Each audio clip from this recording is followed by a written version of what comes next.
అంటే ఎట్లా కడతారని.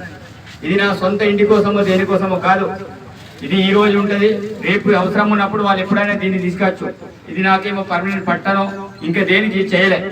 నా యొక్క ప్రధానమైన ఉద్దేశం ఒకటే, ఈ ప్రాంతం అనేది వెనుకబడిన ప్రాంతం. మరి ఈ ప్రాంతంలో సుదూర ప్రాంతాల వారు ఇక్కడ ఐడీకి వస్తున్నారు.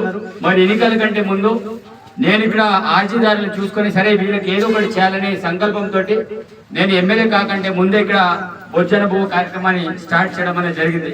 ఆ రోజు నేను మా హామీ ఇచ్చిన, ఒకవేళ ఈ ప్రాంత ప్రజలందరూ కూడా ఆశీర్వదిస్తే తప్పకుండా దీని ఎన్నికల తర్వాత కూడా యథావిధిగా కంటిన్యూ కొనసాగించే బాధ్యత నాదని ఆ రోజే నేను మాటిచ్చా. ఈ ప్రాంత వాసులు అందరూ కూడా ఆశీర్వదించి నన్ను ఎమ్మెల్యేగా గెలిపించుకున్నారు. ఎమ్మెల్యే గెలిపించిన తర్వాత యథావిధిగా నేను ఉన్నన్ని రోజులు ప్రాణం ఉన్నంత వరకు కూడా నేను దీన్ని సాగిస్తానని ఆ రోజు నేను మాట్లాడడం అనేది జరిగింది. ఈ ఎన్ని రోజులైతే నేను ఆశీర్వదిస్తాను అన్ని రోజులు యథావిధిగా ఇది బొజ్జన పువ్వు నడుస్తుందని ఆ రోజులో మాట్లాడడం అనేది జరిగింది. కాబట్టి ఇక్కడ కేవలం గిరిజనులే కాదు, ఆదివాసులే కాదు, గిరిజనేతలు కూడా చాలా మంది ఈ ఆఫీస్కి వస్తున్నారు కోరడం తరుణం.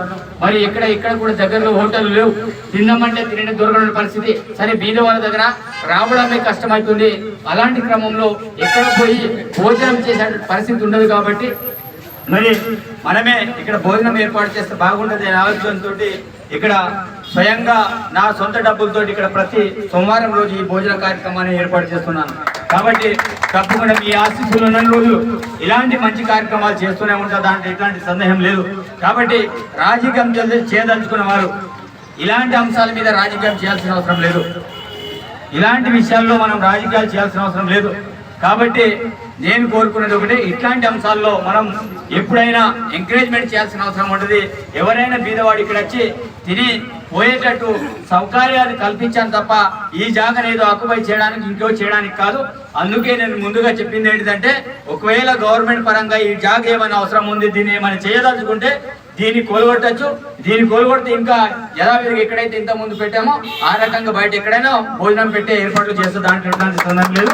కానీ భోజనం విషయం అనేది ఎట్టి పరిస్థితులు ఆగదు.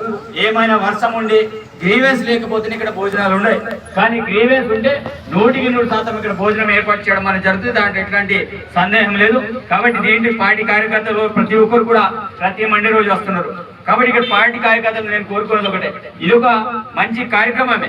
కానీ మీరు మీ పనులు వ్యక్తిగత పనులు వదిలేసి బాబా ఎమ్మెల్యే గారు చెప్పాడు కదా మనం ఇక్కడ ఉండాలనే ఆలోచన ఏం లేదు.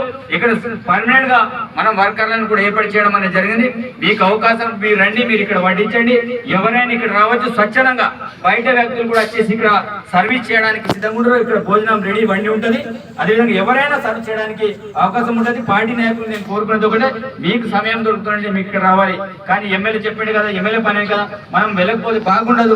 అనార్చన పని ఏం లేదు ఇక్కడ, ఎందుకంటే కంపల్సరీ ఇది సంవత్సరాల తరబడి నడిచే వ్యవహారం. కాబట్టి సమయం ఉన్నోడు ఇక్కడ వచ్చి ఉండొచ్చు, లేకపోతే కాదు అనుకుంటే మీ పనులు మీరు వెళ్ళొచ్చు. ఎందుకంటే చాలా మంది మీ యొక్క వ్యక్తిగత పనులు వదిలేసి మీరు ఇక్కడ రావాల్సిన పరిస్థితి ఉంటుంది ప్రతి మండే రోజు.